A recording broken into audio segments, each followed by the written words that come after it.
Hello बच्चों, क्या हाल चाल क्या हाल चाल क्या हाल चाल। उम्मीद है आप स्वस्थ होंगे, मस्त होंगे और अपनी पढ़ाई में व्यस्त होंगे। तो जैसा आपको पता है भाई, लक्ष्य सीरीज चल रही है, उसमें 3 चैप्टर आपके पूरे हो चुके हैं गणित के अंदर। आज हम शुभारंभ करने वाले हैं आपका 4th नंबर का जो चैप्टर है, जिसका नाम है द्विघात समीकरण।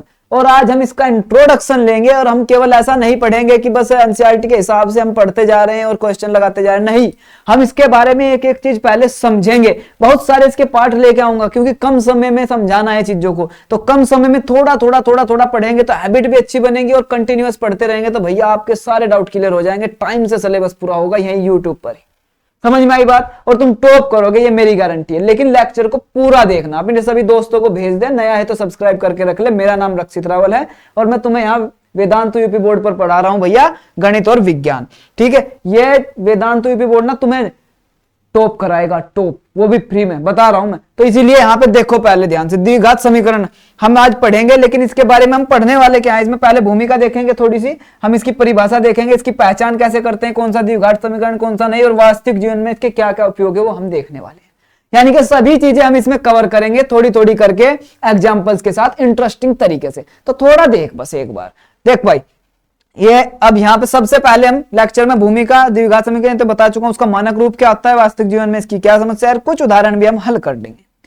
सबसे पहले हम द्विघात समीकरण को समझने से पहले ना एक रियल लाइफ एग्जांपल लेते हैं, यानी कि हमारे जीवन में जो चल रहा है आसपास, ऐसा कोई उदाहरण ले लेते हैं। तो हमने उदाहरण देखो क्या लिया।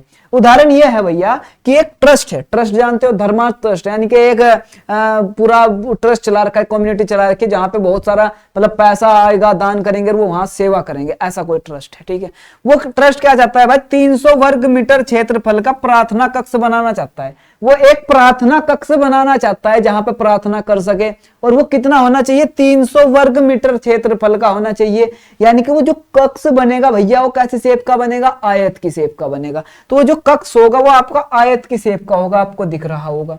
और जब वो आयत की शेप का है तो आयत में 2 चीज होती है। हाँ सर, 2 चीज होती है, एक लंबाई होती है, एक चौड़ाई होती है। हाँ गुरुजी।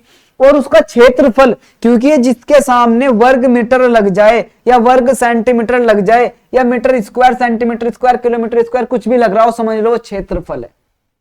तो अगर मुझे इसका क्षेत्रफल निकालना है तो जरा मुझे बताओगे कि आयत का क्षेत्रफल क्या होता है।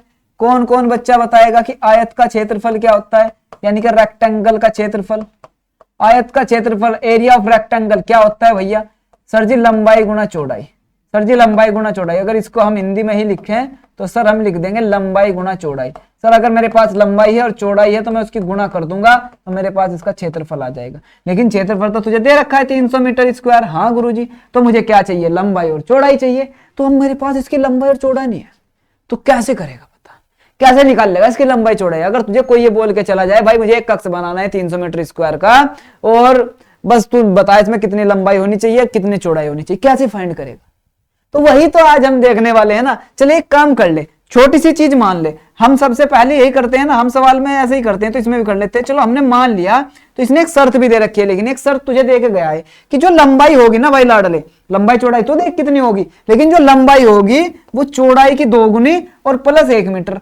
यानी कि अगर मैं चौड़ाई में 2 की गुना कर दूं और उसमें 1 मीटर और जोड़ दूं तो भाई लंबाई आ जाएगी। यह शर्त वो दे के गया। चलो हमने फिर सर हमने कहा कि सर ठीक है, हम मान लेते हैं कि हमारी जो चौड़ाई है, इसकी जो कक्ष की चौड़ाई है वो x मीटर है, वो जी x मीटर है। तो लंबाई कितनी होगी भाई शर्त के हिसाब से, शर्त के हिसाब से लंबाई बताओ कितनी होगी भाई। लंबाई होगी शर्त के हिसाब से चौड़ाई का 2 गुना करो। सर चौड़ाई x थी तो चौड़ाई का 2 गुना 2x हो गया, साथ में 1 मीटर और जोड़ दो, +1 हो गया। तो लाडले अगर तुम्हें ध्यान से दिख रहा हो तो क्या हुआ यहाँ पे, चौड़ाई मैंने x मानी तो लंबाई मेरी निकल के आई 2x + 1। हाँ गुरुजी, अब क्षेत्रफल निकाल।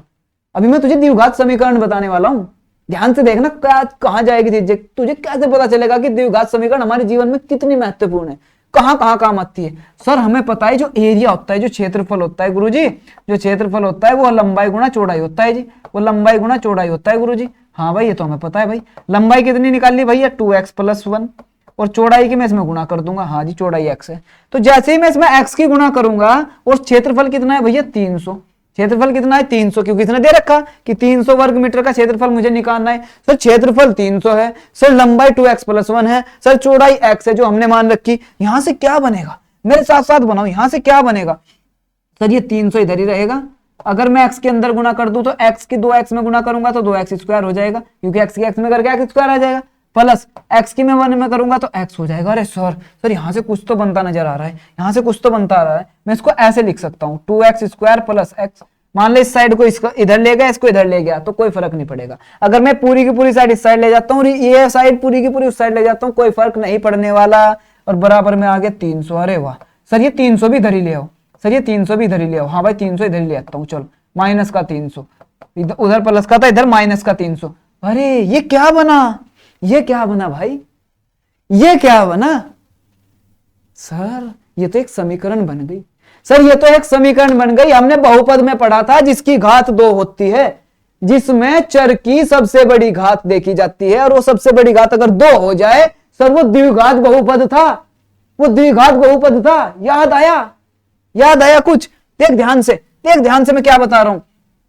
द्विघात बहुपद क्या था? ax स्क्वायर प्लस में bx प्लस में c है तो या नहीं, बता मुझे। हाँ गुरुजी था, ये द्विघात बहुपद था। यानी कि जैसे कि तुम्हारी ये समीकरण बनी 2x square plus x, sir ji जैसे कि ये बनी 2x square plus x minus 300, sir ये था, सर ये था, समझ में आ गया सर, ये बहुपद था। लेकिन जैसे ही मैं इसमें इज इक्वल टू 0 लगा दूंगा, जैसे ही मैं इक्वल टू 0 लगा दूंगा तो इस समीकरण बन जाएगी। बहुपद और समीकरण में इतना ही अंतर है, बहुपद और समीकरण में इतना ही अंतर है। समीकरण में क्या है भाई, तुम्हारा लेफ्ट हैंड साइड और राइट हैंड साइड दोनों रहेगी, यानी कि तुम्हारा दायां छोर और बायां छोर दोनों रहेगा, तब ये हो जाएगी समीकरण, वरना ये रहेगा बहुपद। क्या इतनी बात क्लियर हुई? यहां तक ये बहुपद था जो मैंने व्हाइट में लिख रखा है, और जो ऐसे ही इक्वल टू 0 लगाते ही समीकरण बन गया। कौन सा समीकरण बन गया अब बता, अब ये कौन सा समीकरण बन गया, कौन सा समीकरण बन गया जरा बता मुझे। सर ये बन गया द्विघात समीकरण। अरे सर मजा आ गया, अब समझ में आया कि यह द्विघात समीकरण है, ऐसा होता है द्विघात समीकरण।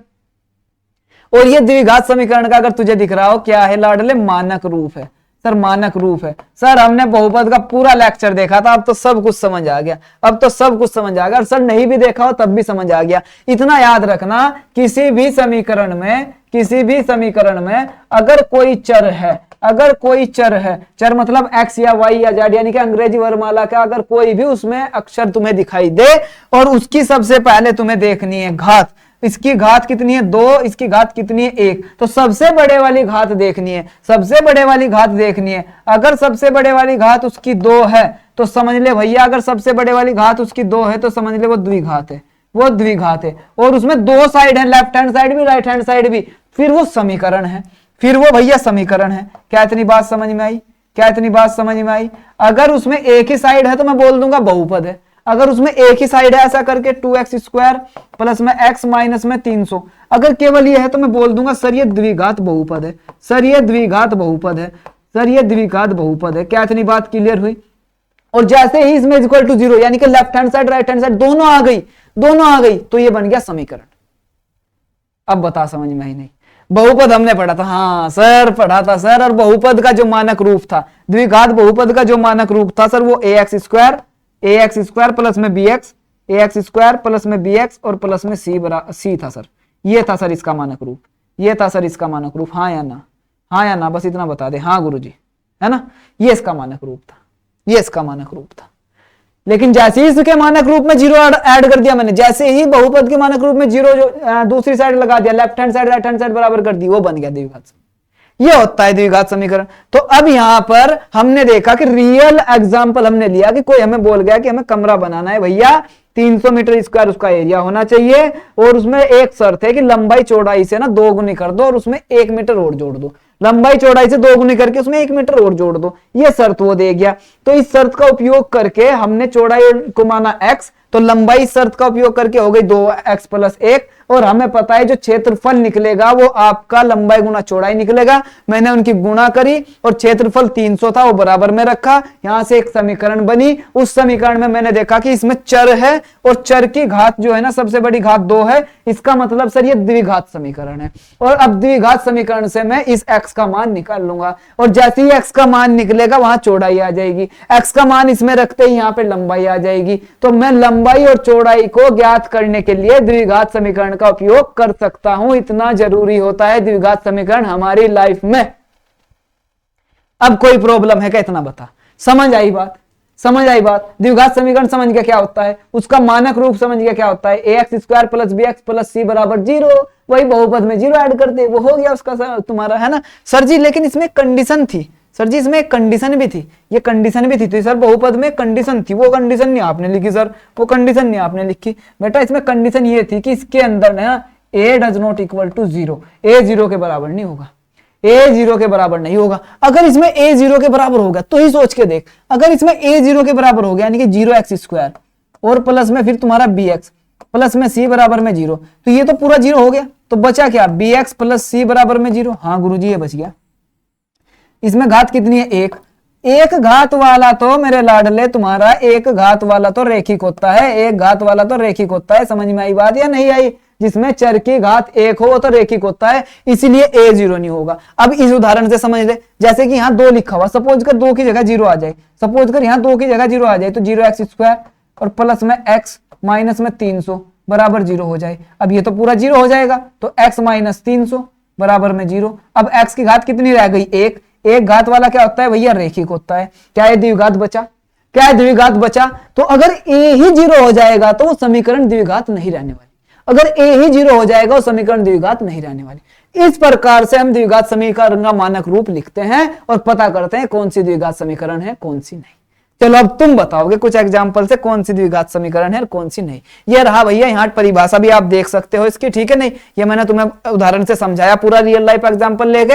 ये इसकी डेफिनेशन है, चर में x की द्विघात समीकरण क्या होती है, चर में एक द्विघात समीकरण होती है, निम्न रूप की होती है। और कैसे रूप की होती है भैया, उसका मानक रूप ये है, या डेफिनेशन में लिख सकते हैं, चर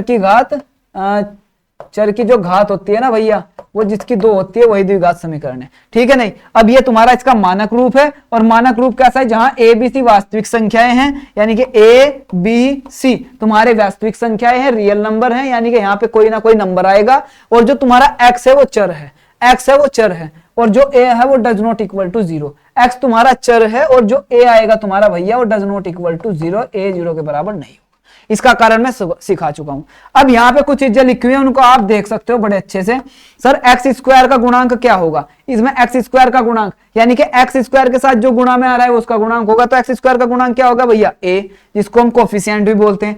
एक्स का गुणांक क्या होगा भैया, b, सर समझ गए। और साइन के साथ में प्लस का है तो प्लस, माइनस का है तो माइनस। और भैया अचर पद क्या होगा, कांस्टेंट क्या होगा तुम्हारा c। और जो अचर पद होता है कांस्टेंट, वो याद रखना वो x की घात 0 का गुणांक होता है, x की घात 0 का गुणांक होता है।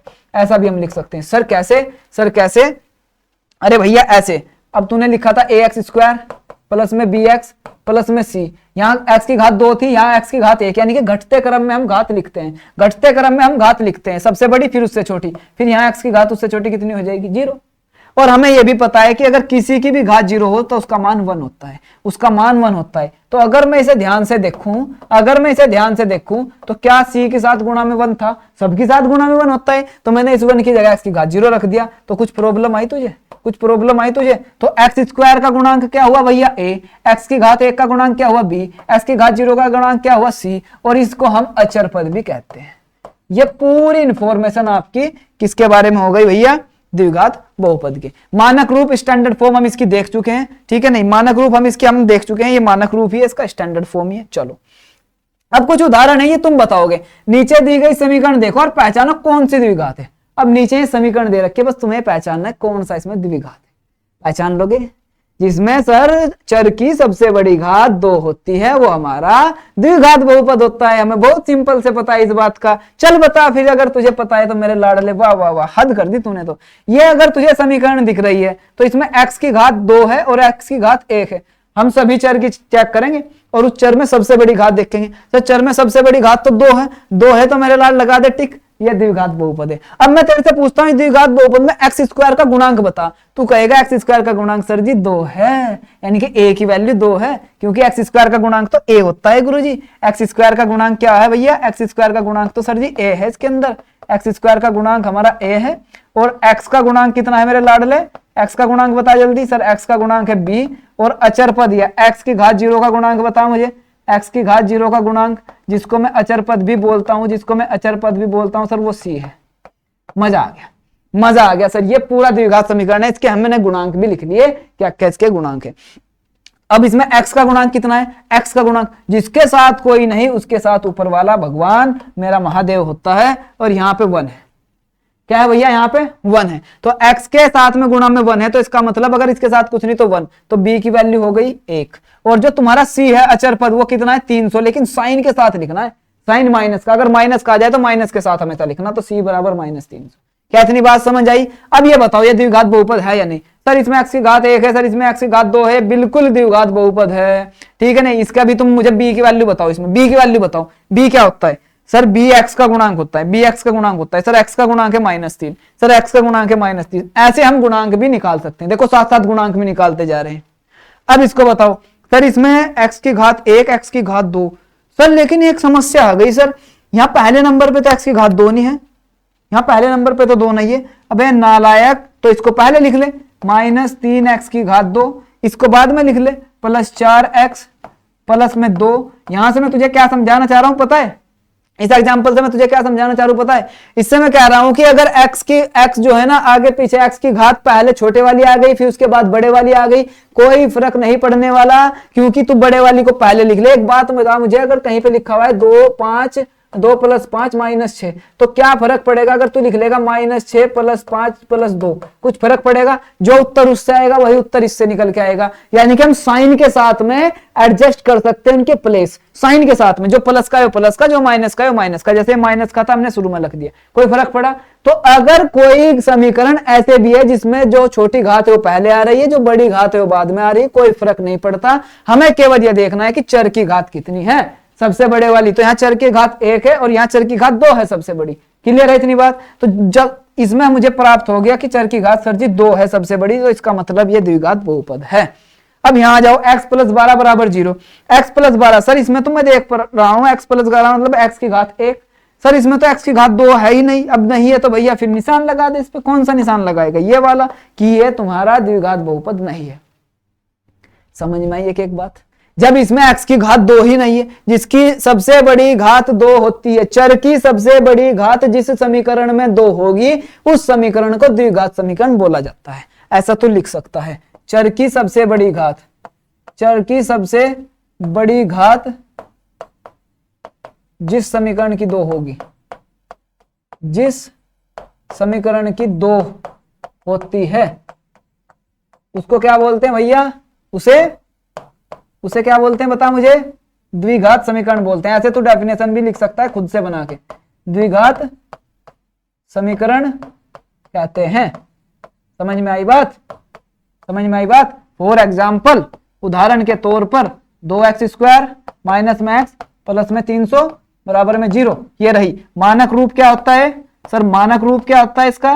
भैया इसका मानक रूप होता है ax² प्लस में bx प्लस में c, और यहां पर एक कंडीशन लगी होती है कि a 0 के बराबर नहीं हो सकता। अरे वाह सर, एक एक चीज लिख दिया आपने, बस लिख दिया। अब मेरा दिमाग में आ रहा था x² का यहाँ पे गुणांक भी लिख सकता हूं मैं। सर x² का गुणांक a होता है, x का गुणांक सर b होता है, और सर x की घात 0 का गुणांक यहाँ पे c होता है, जिसको अचर पद के नाम से जानते हैं। ये ले, एक ही पेज पे लिख दिया तेरे लिए, इसको लिख ले बस, ये हो गया तेरा बहुपद, ये हो गया तेरा बहुपद, इसको लिख ले, बहुपद हो गया। ठीक है, चलो यहाँ पे तुमने पहचाना बहुत अच्छे से।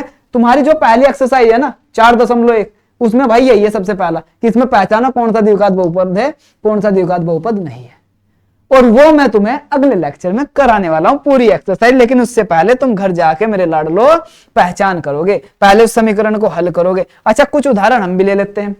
देखो पहले एक्सरसाइज में क्या है, एक तो पहचान करनी है, एक तुम्हारे पास में ऐसे शब्द वाले सवाल आएंगे और इन शब्दों से तुम्हें बनानी क्या है, द्विघात समीकरण। तो चलो द्विघात समीकरण बनाते हैं इससे। यही तुम्हारी पहली एक्सरसाइज पे आधारित है सब कुछ। यहाँ पे जॉन और जीवंती के पास 45 कंचे हैं, यानी कि जॉन के और जीवंती के पास टोटल मिला के 45 है। तो मैंने मान लिया जॉन के पास, मैंने मान लिया माना जॉन के पास जो कंचे हैं ना, जॉन के पास कंचों की संख्या, तो जॉन के पास जो कंचों की संख्या भैया वो मैंने x मान ली। ठीक है गुरुजी। ऐसे ही मैंने भैया जीवंती है एक, हाँ जी सर जीवंती है, मैंने जीवंती के पास कंचों की, तुम पूरा लिखना बे, संख्या कितनी हो जाएगी भैया, कितनी हो जाएगी बता, 45 माइनस x।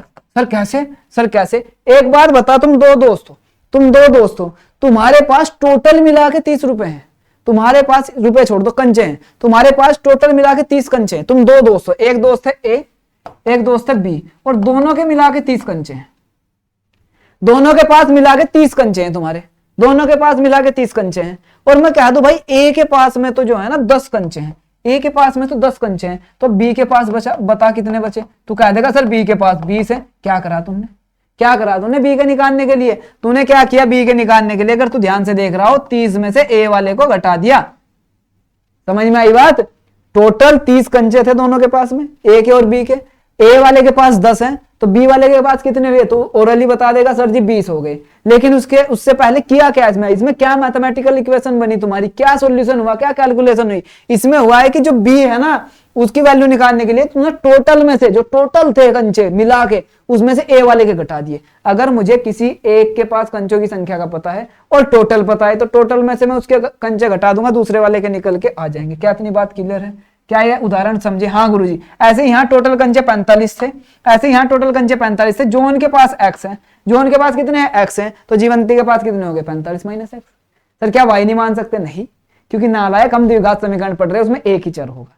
द्विघात समीकरण में एक ही चर होगा, द्विघात समीकरण में एक ही चर होगा, या तो पूरी में x होगा, या पूरी समीकरण में y होगा, या पूरी समीकरण में z होगा, या पूरी समीकरण में t होगा, कुछ भी हो सकता है, लेकिन एक ही चर होगा, एक ही चर होगा। यानी कि इसमें एक ही चर होगा, समझे या नहीं समझे? इसके अंदर एक ही चर होगा, क्योंकि ए बी सी तो तुम्हारी भैया वास्तविक संख्याएं हैं, ए बी सी तो तुम्हारी वास्तविक संख्याएं हैं। क्या इतनी बात समझ में आई? अबे क्या कर रहा हूं मैं, सही तो लिख रहा हूं। ए बी सी तो तुम्हारी क्या है? वास्तविक संख्याएं भैया, रियल नंबर। इतनी बात क्लियर है? हाँ जी, चलो ये पूरी यहां पे लिख रखी है, इसको देख सकते हो आप। तो ऐसे हो गए, इन दोनों के पास कंचे आ गए। अब क्या हुआ, दोनों 5-5 कंचे खो देते हैं। अब दोनों ने 5-5 कंचे खो दिए, नालायक थे यार, ये तो बहुत ही नालायक थे। 5-5 कंचे खो के बैठे हैं, बताओ अगर 5 कंचे खो देते हैं तो 5 कंचे खोने के बाद बता मुझे, 5 कंचे होने के बाद, 5 कंचे खोने के बाद क्या समीकरण बनेगी बता? 5 कंचे खोने के बाद क्या समीकरण बनेगी बता? 5 कंचे खोने के बाद जोन के पास कितने बचे? सर जोन के पास बचे x-5। भाई एक बात बता, अगर तेरे पास में 10 कंचे, 5 तूने खो दिए, तो 10 में से 5 घटा दे, 5 बचे। इसके पास x कंचे थे, 5 इसने खो दिए, तो कितने बचे? x-5। जीवंती के पास कितने थे पहले ये बता मुझे? जीवंती के पास कितने कंचे थे? सर 45 माइनस x थे, इतने थे, लेकिन कितने खो दिए? 5 खो दिए, यानी कि 45 में से 5 गया तो बचे 40 माइनस x। अब मेरे पास में जोन के पास में x-5 है और जीवंती के पास में 40 माइनस x है। ऐसे समीकरण हम बनाएंगे। तो समीकरण तो बनी नहीं, अब बनेगी ना, अब बनेगी, सबर रख, सबर रख। जोन के पास x कंचे थे, जीवंती के पास 45 माइनस x थे। अब 5 कंचे दोनों ने खो दिए, तो 5 कंचे खो दिए, तो जोन के पास x थे, 5 खोने के बाद कितने बचे? x-5। जीवंती के पास 45 माइनस x थे, 5 खोने के बाद कितने बचे? सर 45 में से 5 घटा दो, 40 माइनस x। इतनी तो बात समझ में आ गई होगी। पहले इतने इतने थे, इनके पास 5-5 खो दिए दोनों ने। अब क्या होगा? अब इन्होंने एक कंडीशन दे रखी, जब कंचे खोए हैं उसके बाद जो गुणनखंड बना, जब कंचे खो दिए उन्होंने, उसके पास जितने उनके पास कंचे बच रहे हैं दोनों के पास, अगर मैं उनका गुणनफल कर दूं तो 124 आएगा। अगर मैं उनका गुणनफल कर दूं तो 124 आएगा। क्या इतनी बात समझ में आई? अरे वाह सर, समझ गए। इसका मतलब यह है सर, जो तुम्हारे जोन के कंचे हैं और जो जीवंती के कंचे हैं, इनकी गुणा कर देनी है सर, और गुणा करके कितने के बराबर आएगा? 124 के। अरे मजा आ गया, अरे सर मजा आ गया। Sir sir sir sir sir sir sir sir sir sir sir sir एक एक चीज समझ गए, समझे या नहीं? ये है कि भाई जो जोन के 5 कंचे, जो 5 कंचे खोने के बाद जोन के पास कंचों की संख्या बची और जो जीवंती के पास कंचों की संख्या बची, उन दोनों का गुणनफल कर दो, और गुणनफल करने पर वो किसके बराबर आएगा? 124 के। ये क्वेश्चन में बोल रखा है, ये क्वेश्चन में बोल रखा है। ठीक है गुरुजी, गुणनफल कैसे होगा बता? x की गुणा दोनों में कर, x की गुणा इधर दोनों में कर, एक बार 40 में कर तो 40x हो गया। ठीक है जी, एक बार x की x में कर, ये प्लस का x है, माइनस का, तो माइनस का x² हो गया। ठीक है जी, समझ में आई कुछ बात? ये मेरी बात समझ आई है? क्या करा मैंने यहाँ पे, क्या किया, समझ में आया? एक एक चीज समझ में आई? हाँ या ना, हाँ या ना? ठीक है, ऐसे ही ये 5 की गुणा कर 40 में, अब ये माइनस का है प्लस का, तो प्लस माइनस माइनस, 40 की 5 में कर तो आ जाएगा 200। ठीक है सर जी, ठीक है, 40 की 5 में करके 5 चौक 20। अब ये भी माइनस का, ये भी माइनस का, 5 के x के साथ भी कर, ये भी माइनस, ये भी माइनस, तो माइनस माइनस प्लस हो जाएगा 5x और बराबर में 124। ऐसे गुणा होगी, यानी कि एक ब्रैकेट की दूसरे में अगर गुणा करनी होती है मेरे लाडले, एक ब्रैकेट की दूसरे में गुणा करनी होती है तो क्या करते हैं, याद है? एक ब्रैकेट की दूसरे में गुणा करनी होती है तो क्या करते हैं, याद है क्या तुझे? या नहीं? भाई 4 बन जा भाई, ठीक है ना? याद है या नहीं ये बता दे मुझे, ये बता दे बस, याद है या नहीं? हाँ सर, पहले वाले की दोनों में गुणा करते हैं, फिर दूसरे वाले की दोनों में गुणा करते हैं, वो गुणा हो जाती है। अब हम क्या करेंगे, देख एक्स स्क्वायर कितना है भाई माइनस का, इसको पहले लिख लो, एक्स स्क्वायर वाले को पहले लिख लो साइन के साथ। जो 5x है और 40x है दोनों प्लस के, ये भी प्लस का ये भी प्लस का, 40 और 5 कितने हो गए भैया 45x हो गए प्लस के। यहाँ बचा कितना, माइनस के 200 को उधर भेज दो, माइनस के 200 को उधर भेज दो, तो माइनस के 200 उधर जाके सर प्लस के 200 हो गए। अब क्या किया हमने, ये माइनस के एक्स स्क्वायर, ये 45x, ये कितना बचा बता सर जी, 200 324 हो गया सर, ये हो गया 324, ये प्लस का 324 इसी साइड ले आओ, तो माइनस का 324 प्लस में बच गया 0, ये बनेगी समीकरण। क्या समझ में आई कुछ बात, हाँ या ना? क्या समझ में आई कुछ बात, हाँ या ना? भाई एक्स स्क्वायर प्लस 45x, यहाँ 324 था, उधर प्लस का था, इक्वल टू से इधर ले माइनस का 324 बराबर में 0, ये बनी समीकरण। ऐसे समीकरण बनेगी, ऐसे बनेगी द्विघात समीकरण, ऐसे बनेगी द्विघात समीकरण। समझ में आई बात, समझ में आई बात, समझ में आई बात या नहीं? ऐसे ही नीचे वाले को देख लो फटाफट, थोड़ा कम लिखूंगा, बस सिखा रहा हूं अभी उदाहरण के तौर पर, कल जो एक्सरसाइज होगी उसमें सब सिखाने वाला हूं। एक कुटीर उद्योग कुल खिलौने बनाता है, कुछ खिलौने बनाता है, याद रखना जो कुल खिलौने बनाता है एक दिन में, एक दिन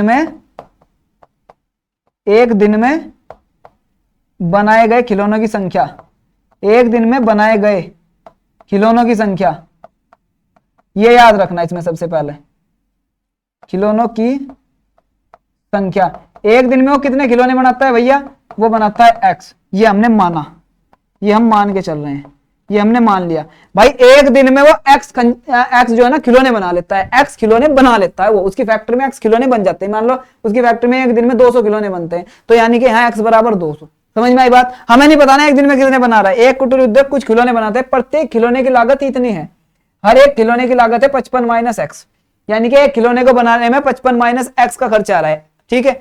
और कुल लागत उसकी कितनी है 750, और टोटल कितना है भाई 750। एक खिलौने को बनाने में 55 माइनस एक्स, टोटल खिलौने बना रहा है एक्स। एक टॉफी का रेट 5 रुपए, तो टोटल टॉफी तुम 10 लेके आ रहे हो तो गुणा कर दोगे 50 रुपए की बैठेंगे या नहीं? अगर मुझे एक खिलौने का रेट दे रखा है और मुझे टोटल खिलौने पता है कितने बनाए गए, तो एक खिलौने के मूल्य से टोटल खिलौनों की मैं गुना कर दूं तो मेरे पास टोटल रेट निकल के आ जाएगा कि कितने रुपए के वो तैयार हुए बन के। जैसे कि मान लो एक टोपी 2 रुपए की है, तुम्हें 7 टोपी लानी है, तो तुम 7 की 2 में गुणा कर दोगे, तुम्हें पता है 14 रुपए लगेंगे, 14 रुपए लगेंगे। यानी कि जितनी संख्या में उसे लेके आना है उसकी गुणा, अगर एक खिलौने का रेट पता है तो उसमें कर दो, एक खिलौने का रेट पता है तो उसमें कर दो। क्या इतनी बात क्लियर है? हाँ या ना, हाँ या ना, हाँ या ना? हाँ सर क्लियर है। एक खिलौने का रेट मुझे पता है एक्स है, और सर मुझे ये भी पता है कि एक जो खिलौने का मूल्य है वो इतना है, एक खिलौने का मूल्य इतना है। तो सर मैं अकॉर्डिंग टू क्वेश्चन यानी कि प्रश्नानुसार, सर मैं प्रश्नानुसार क्या कर सकता हूं, मैं प्रश्नानुसार क्या कर सकता हूं, मैं प्रश्नानुसार ऐसा लिख सकता हूं कि मान ये तुम्हारा एक का रेट है सर, एक टोटल खिलौने कितने बनाए गए एक्स, मैं इसकी गुणा कर दूंगा 55 माइनस एक्स में, और टोटल रेट मेरे पास निकल के आ जाएगा। टोटल रेट कितना है 750। समझ में आ गई सर? समझ में आ गई सर? यानी कि एक फैक्ट्री जो है वो खिलौने बना रही है एक्स एक दिन में, एक खिलौना कितने का है 55 माइनस एक्स, यानी कि तू टॉफी लेके आ रहा है 7, एक टॉफी कितने की है 2 रुपए की, तो टोटल कितने रुपए लेके आएगा 14 रुपए। तो एक खिलौना टोटल खिलौने कितने हैं एक्स, एक खिलौने का रेट कितना है 55 माइनस एक्स, अगर दोनों की गुणा कर दो तो टोटल पता चल जाएगा कितने रुपए में तैयार हो रहे हैं। और इसने बता दिया टोटल तैयार होने में लागत लगी है 750 रुपए की, तो मैं इनकी गुणा कर दूंगा तो 750 की उसमें लागत लगी है। इतना मुझे समझ आ गया। अरे सर मजा आ गया, मजा आ गया ना, मजा आ गया ना, मजा आ गया ना? इस प्रकार से बनाएंगे। अब हम क्या करेंगे बता, अब हम क्या करेंगे सर, गुना कर देंगे x के अंदर। हाँ भैया, x की 55 में कर तो 55x हो गया, अरे वाह, माइनस x की x में गुना कर सर x स्क्वायर हो गया, अरे वाह, और सर बराबर में 750 हो गया, अरे वाह, मजा आ गया, मजा आ गया, मजा आ गया, मजा आ गया। सर क्या करें, एक्स स्क्वायर को पहले नंबर पे लिख ले माइनस का, दूसरे नंबर पे 55x को लिख ले प्लस का, ये प्लस का था 750 इधर लिया, माइनस का 750 बराबर में लिख ले 0, ये बन गई तेरी समीकरण। और अगर ये माइनस का साइन हटाना चाहता है तो टोटल में से माइनस बाहर ले ले, अगर मैं टोटल में से माइनस बाहर लूंगा तो ये प्लस का हो जाएगा, ये माइनस का, ये प्लस का था ये माइनस का हो जाएगा, ये माइनस का था ये प्लस का हो जाएगा। और वो जो माइनस हमने कॉमन लिया सर वो कहाँ गया, वो माइनस कॉमन लेके हमने दूसरी साइड 0 के पास भेज दिया। अब 0 के पास किसी की गुणा किसी की भाग कर लो, हमेशा 0 ही हो जाता है। ये बनी समीकरण, ऐसे बनेगी। क्या क्लियर हुआ? क्या क्लियर हुआ? समझ में आया? अगर कोई भी मेरे पास में शब्द वाले सवाल है तो मैं समीकरण कैसे बनाऊंगा, द्विघात समीकरण ऐसे बनाऊंगा, ठीक है। अब भैया थोड़ा सा इतिहास बता देता हूँ हल्का सा इसका, उसके बाद इस चैप्टर को करते हैं विराम, मतलब आज के पार्ट को जो है ना विराम देते हैं, आज का जो लेक्चर हमने लिया है। देख भाई इसका इतिहास थोड़ा सा क्या रहा है, भारत का बता रहा हूँ, भारत का करो कि भारत ने कितना काम किया द्विघात समीकरण में। जो ब्रह्मगुप्त थे ना, उन्होंने भाई साहब ax स्क्वायर प्लस bx बराबर c के रूप में द्विघात समीकरण का ना स्पष्ट सूत्र दिया था सबसे पहले ब्रह्मगुप्त ने, देख लो ये भी भारतीय थे। और फिर श्रीधराचार्य जो हम इस चैप्टर में पढ़ने वाले हैं, जिसको हम द्विघात सूत्र बोलते हैं, उसको ही हम श्रीधराचार्य सूत्र के नाम से जानते हैं, जो हम इस अध्याय में पढ़ेंगे। Minus b plus minus under root b square minus 4ac divide by 2a is equal to x। ये फॉर्मूला हम पढ़ेंगे लाडले, इस फॉर्मूले से हम बहुत सारे क्वेश्चन निकालने वाले हैं, इसलिए एक भी लेक्चर मत छोड़ना। इसलिए छोटे छोटे लेक्चर बना रहा हूं 30-30 मिनट के, ताकि तू रोज देख सके और रोज एक एक चीज अपने जीवन में वैल्यू ऐड कर सके हर चैप्टर से। समझ में आई बात? तो ये द्विघात सूत्र जो है ना, क्वाड्रेटिक फॉर्मूला, इसका प्रतिपादन इन्होंने किया था पूर्ण वर्ग विधि से। फिर अल ख्वारिज्मी, भाई ये ईरान के थे, वैसे तो अलजेब्रा का पिता इनको कहा जाता है। ठीक है, तो भारतीय गणित जो है बहुत कुछ रहा है इसमें भैया। अब आप देख सकते हैं ध्यान से भैया, ये तुम्हारा होमवर्क है, गृह कार्य में तुम्हें दे रहा हूं। कौन सा भाई? 4.1 का, बस इसलिए दे रहा हूं ताकि तुम प्रैक्टिस करो, इसकी प्रैक्टिस करना। बाकी अगले पार्ट में मैं इसमें से सवाल कराने वाला हूं, प्रैक्टिस करना। सबसे पहले में तुम्हें पहचानना है कौन सा द्विघात समीकरण है, कौन सा नहीं। और दूसरे में जैसे मैंने तुम्हें बनाए हैं, ये मतलब जो शब्द वाले सवाल है, इनसे द्विघात समीकरण बनाना है। ठीक है, मुझे उम्मीद है कि बहुत अच्छे से तुझे चीजें समझ आई होगी। आज हमने क्या सीखा है पूरा का पूरा यहाँ पे है, पूरा स्क्रीनशॉट लेकर रख सकता है। तो मुझे पूरी उम्मीद है पूरा द्विघात समीकरण से अच्छे से समझ गया होगा, क्या होता है, इसकी हिस्ट्री क्या है, कैसे हम शब्दों से द्विघात समीकरण बनाते हैं, कैसे हम पहचानते हैं कौन सा द्विघात समीकरण है कौन सा नहीं, उसका मानक रूप क्या होता है, a को 0 क्यों नहीं रख सकते, उसके गुणांक क्या होते हैं, क्या एक एक चीज समझ में आई आज के लेक्चर में? अगर आई है तो भाई लाइक करके जरूर जाना, जरूर लाइक करके जाना वीडियो को, और कमेंट में बताना कि सर मजा आ गया। चलो फिर मिलता हूं अगले लेक्चर में कल, और चैनल को सब्सक्राइब करके रख ले अगर नया है तो। ठीक है, जय हिंद।